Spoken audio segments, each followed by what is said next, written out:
Mission 2023 की जंग जो कि बेहद ज्यादा तेज हो चुकी है। देखिए, मध्य प्रदेश में चाहे वो भाजपा हो चाहे वो कांग्रेस हो, इसके मिशन 2023 का आगाज कर दिया है दोनों ने। मध्य प्रदेश बीजेपी तेजी से साल 2023 में होने वाले विधानसभा चुनाव की तैयारियों में जुटी हुई है। पार्टी आज से समर्पण निधि जुटाने के लिए अभियान शुरू करने जा रही है। इस अभियान के तहत पार्टी ने 150 करोड़ रुपए का फंड इकट्ठा करने का लक्ष्य रखा। आज सभी मंत्री, विधायक, सांसद अपने अपने क्षेत्रों में पार्टी के लिए समर्पण निधि जुटाएंगे। उधर कांग्रेस भी विधानसभा चुनाव की तैयारियों में जुटी हुई है। पार्टी 15 फरवरी से ओबीसी के लिए कार्यक्रम करने जा रही है। इसके बाद 16 फरवरी को सागर में रविदास जयंती के मौके पर जनसभा का आयोजन होगा। तो चाहे वो कोई भी दल हो, इस वक्त तैयारियां बेहद ज्यादा तेज है, खासतौर पर मिशन 2023 को लेकर, चाहे वो भाजपा हो चाहे वो कांग्रेस हो। एमपी में 2023 विधानसभा चुनाव के लिए बीजेपी आज से समर्पण निधि संग्रह अभियान शुरू करने जा रही है।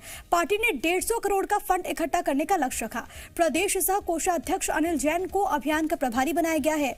मुख्यमंत्री शिवराज सिंह चौहान, पार्टी के राष्ट्रीय महामंत्री कैलाश विजयवर्गीय और केंद्रीय मंत्री नरेंद्र सिंह तोमर अभियान में सदस्य बनाए गए हैं। सभी मंत्रियों के अलावा पूर्व मंत्रियों, विधायकों, पार्टी के पदाधिकारियों को जिम्मेदारी सौंपी गई है और इसके तहत वो अपने अपने क्षेत्रों में जाएंगे, पार्टी के लिए समर्पण निधि जुटाएंगे। गृह मंत्री डॉक्टर नरोत्तम मिश्रा को दतिया, पीडब्ल्यूडी मंत्री गोपाल भार्गव को जबलपुर और निवाड़ी, वित्त मंत्री जगदीश देवड़ा को उज्जैन और राजगढ़ में समर्पण निधि अभियान की कमान सौंपी गई। ये बड़ी खबर मैं आपको बता रहे हैं। ये समर्पण निधि जुटाने का काम तमाम पदाधिकारियों को, तमाम दिग्गजों को दिया गया है। वहीं कांग्रेस की बात करें तो कांग्रेस भी मिशन 2023 की तैयारियों में जुटी हुई है। पीसीसी चीफ है कमलनाथ, अलग अलग समाज के लोगों को साधने में जुटे हुए हैं। राजधानी भोपाल में 15 फरवरी को पिछड़ा वर्ग के लिए एक कार्यक्रम आयोजित होने वाला है। इसमें पिछड़ा वर्ग के नेता हों, समाज से जुड़े लोग हों, वो शामिल होंगे। 16 फरवरी को सागर में रविदास जयंती पर कमलनाथ एक जनसभा को भी संबोधित करेंगे।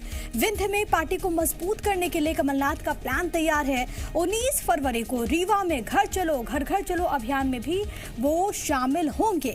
तो मिशन 2023 में कांग्रेस पार्टी भी जुटी हुई है। कांग्रेस का पिछड़ा वर्ग के लिए कार्यक्रम, अलग अलग वर्गों को साधने की कोशिश लगातार यहां पर देखने को मिल रही है और इसी कड़ी में कांग्रेस की ओर से प्लान बनाया गया है कि संत रविदास जयंती के मौके पर एक आयोजन होगा और खुद यहां पर पूर्व मुख्यमंत्री पीसीसी चीफ कमलनाथ पहुंचेंगे, जनसभा को संबोधित करेंगे। विंध्य क्षेत्र में दबदबा किस तरीके से कायम हो, इसको लेकर कोशिश है और इसी वजह से खास स्ट्रैटेजी है, खास रणनीति है जिसके तहत ये पूरा आयोजन होने वाला है। इसके बारे में बड़ी बातें आपको हम बता रहे हैं। बेहद खास ये दोनों पार्टी की तैयारियां। और इस वक्त वासु चौरे मेरे साथ, मेरे सहयोगी भोपाल से लाइव मौजूद हैं। वासु, मिशन 2023 और इसको लेकर दोनों ही दल, चाहे वो भाजपा हो चाहे वो कांग्रेस हो, जंग बेहद तेज हो चुकी है। एक तरफ समर्पण निधि को लेकर, दूसरी तरफ पिछड़ा वर्ग को साधने को लेकर।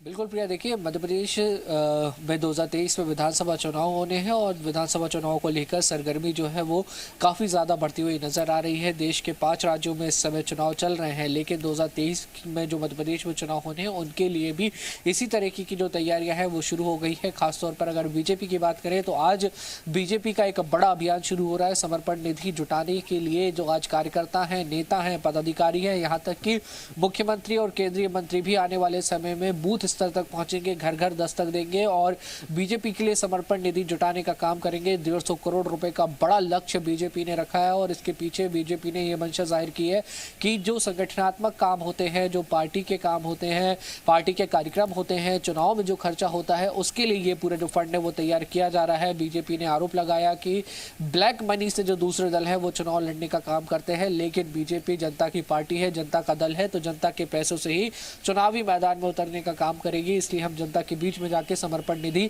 जुटाएंगे। पंडित दीनदयाल उपाध्याय की पुण्यतिथि और कुशाभाऊ ठाकरे के जन्म शताब्दी वर्ष समारोह के तहत ये पूरा जो आयोजन है वो बीजेपी की ओर से किया जा रहा है और अब से कुछ ही देर बाद इस पूरे प्रोग्राम के अभियान की शुरुआत होने जा रही है। तो वहीं कांग्रेस दूसरी तरफ देखा जाए तो 2023 के चुनावों के लिए सोशल इंजीनियरिंग में जुटी हुई है। पिछड़ा वर्ग को साधने के लिए रविदास जयंती के मौके पर एक बड़ा सम्मेलन कांग्रेस आयोजित करने जा रही है, जिसको पीसीसी चीफ कमलनाथ संबोधित करेंगे। इसके अलावा समाज के जो अन्य वर्ग हैं उनसे भी लगातार कांग्रेस के जो नेता हैं वो संपर्क साधने की कोशिश कर रहे हैं। आने वाले समय में अलग अलग वर्गों के जो सम्मेलन हैं वो राजधानी भोपाल में देखने मिल सकते हैं, जिनमें खुद कमलनाथ और तमाम जो बड़े नेता हैं कांग्रेस के वो शामिल होते हुए नजर आएंगे। इसके अलावा प्रिया, क्षेत्रीय समीकरण साधने में भी कांग्रेस पूरी ताकत झोंकती हुई नजर आ रही है। 16 फरवरी को सागर यानी कि जो मध्य प्रदेश का बुंदेलखंड क्षेत्र है वहां पे कमलनाथ पहुंचेंगे। लेकिन सियासी लिहाज से वासु दर्शकों को ये भी बताइएगा कि विंध्य क्षेत्र कितना ज्यादा अहम सियासी लिहाज से और उसको साधने के लिए जो कोशिशें कर रही है कांग्रेस पार्टी, इसके क्या मायने?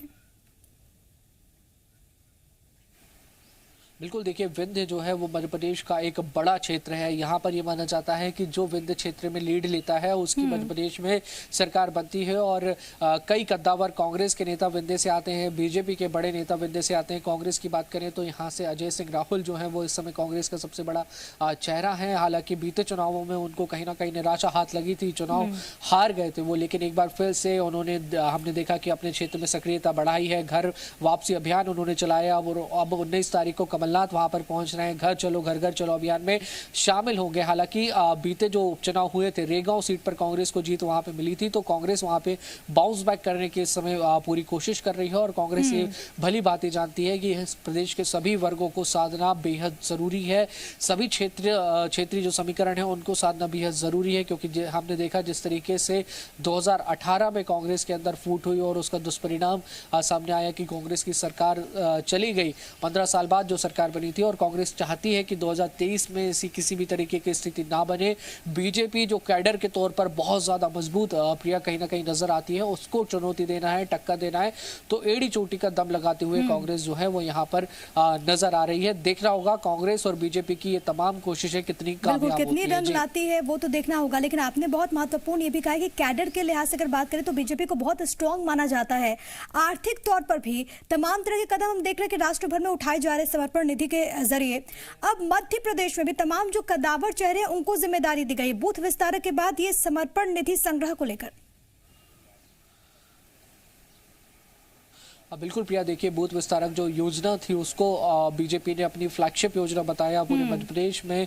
हमने देखा मुख्यमंत्री शिवराज सिंह चौहान हो, केंद्रीय मंत्री नरेंद्र तोमर हो, फग्गन सिंह कुलस्ते हो, वीडी शर्मा हो, बूथ बूथ तक पहुंचे थे और दावा किया गया कि बीजेपी का जो वोट परसेंटेज है इससे काफी ज्यादा बढ़ जाएगा। तो एक और जहां पार्टी की जमीन मजबूत करने के लिए बीजेपी ने बूथ विस्तारक योजना चलाई, तो अब वही समर्पण निधि का आज से जो आगाज हो रहा है आर्थिक तौर पर पार्टी को मजबूत करने के लिए, क्योंकि जिस तरीके से बीते सालों हमने देखा है चुनावों का ट्रेंड रहा है, बहुत जो पैसा है वो खर्च होता है और पार्टी के लगातार जो कार्यक्रम है वो भी चलते रहते हैं। तो बीजेपी की कोशिश है कि आर्थिक तौर पर भी आत्मनिर्भर हुआ जाए और व्हाइट मनी को लेकर बीजेपी जोर दे रही है और दूसरे दलों पर आरोप लगा रही है कि ब्लैक मनी से चुनाव लड़ने का काम करते हैं। और कहीं ना कहीं इस पूरे अभियान को सोशल इंजीनियरिंग से भी जोड़ के देखा जा रहा है, क्योंकि जब कार्यकर्ता नेता लोगों के घर घर पहुंचेंगे, भले ही समर्थन निधि जुटाने के लिए वहां पर पहुंचेंगे, लेकिन कहीं ना कहीं एक सतत जो जनसंपर्क है वो बीजेपी का और जो वोटर से उनके बीच बना रहेगा, जिससे बीजेपी को उम्मीद है कि आने वाले समय में उन्हें चुनाव में भी लाभ होगा। हालांकि देखना होगा कि जनसंपर्क कहीं न कहीं स्थापित किया जाए और दोनों की अलग अलग रणनीति है